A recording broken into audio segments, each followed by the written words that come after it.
Hello guys and welcome back to another video. Today we're gonna talk about the famous, you guessed it, unibody MacBook Air. Well, one of the unibodies. And you're gonna say, but Unique, why is this MacBook Air so famous about? Well, in this video I'm gonna tell it by doing a review, yes, over 10 years ago. Why haven't I made that video over 10 years later? Well, first of all, that computer belonged to my father and I was 4/5 years old. But anyways, let's dive in. So there's an obvious reason why is it famous. First, we've all seen it, right? In series, in homes, at work, and in private schools. So that's what makes it so famous. Well, not completely. So I guess we've all noticed it. This MacBook is very thin. I mean, look at that. So thin, we're wondering how at the time could we have fit components in it? And yeah, that's what we're all wondering. But that laptop was considered fast at the time. It was disponible in 2 gigabytes of RAM, which was normal, 4 gigabytes of RAM, which was pretty good, and starting at the 2012 model, 8 gigabytes of RAM, which was very good. There was also the CPU. You could have got the Intel Core i5-4260U, which was very good. It offered a base clock of 1.4 gigahertz up to 2.7 gigahertz. I mean, it was one of the last gen Intel CPU at the time for the 2013/14 models. And of course, you could have got the Intel Core i7-4650U. And that CPU was wide, base clock of 1.7 gigahertz up to 3.3 gigahertz. Can you believe it? You guessed it, this was the best choice for that laptop. The MacBook Air also offered for the first time in the history of MacBook an SSD. Not as an option, and I mean it's been great to hear that because we all remember it. The predecessor of this MacBook had the 80 gigabyte iPod hard disk, which we all thought was a joke, right? For the 11.6 inches model, it was disponible in 64/128 gigabytes. And for the 13.3 inches model, it was disponible in 128 gigabytes slash 256 gigabytes. And that was very good for the time. I mean, we all remember we didn't need as much as we need now, and 256 gigabytes is still great today. The MacBook Air also offered a great TN display panel of 1366 x 768 pixels for the 11.6 inches model. So you could watch your vids in native FHD, so 1080p, or you could watch fake 1440p videos, not 4K. The 13.3 inches model, of course, offered a better display, but compared to the smaller one, it was the equivalent of the 11.6 inches model. Anyways, it offered 1440 times 900 pixel in 300 nits, same for the 11.6 inches model. So as I said, FHD vid, fake 1440p, but still no 4K. For the time, those displays were great. Their displays were better than the average laptop at the time.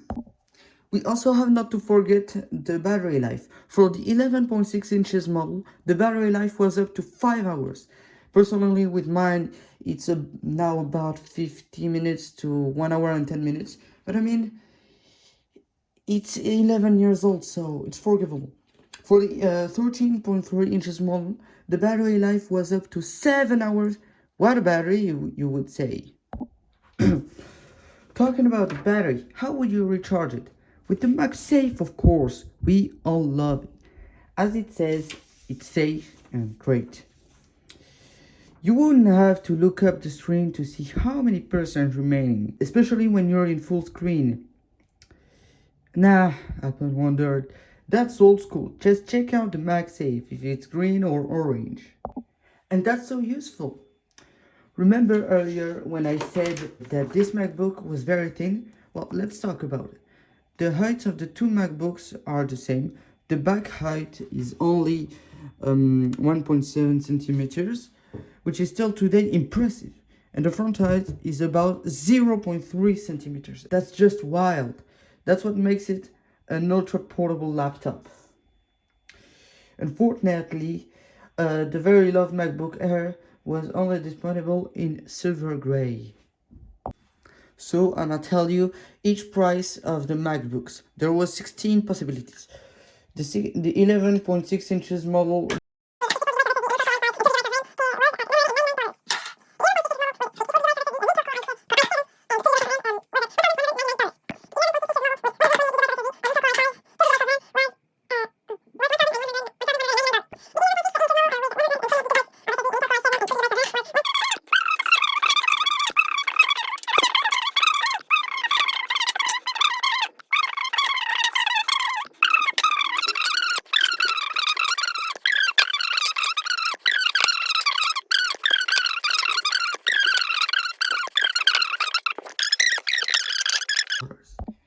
So yeah, they weren't that cheap.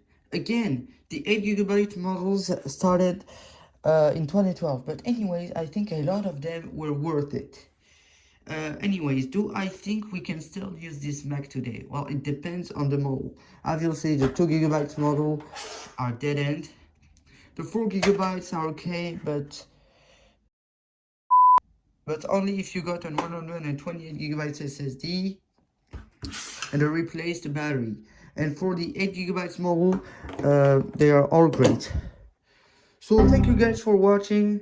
Oh yeah, keyboard. Oh, also, let's talk about the keyboard a little bit.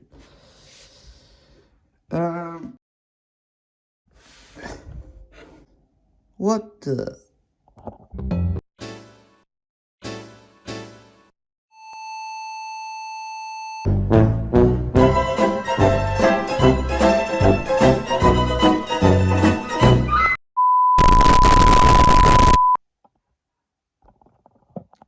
Anyways, let's talk about the keyboard. The keyboard is still great today.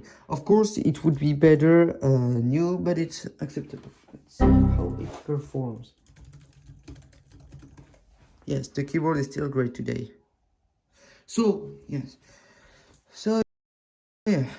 Thank you guys for watching. Don't forget to share the video. Of course, because it took me long to make. And I was struggling to make it. Like it, comment it, and subscribe. And I'll see you guys later. Bye.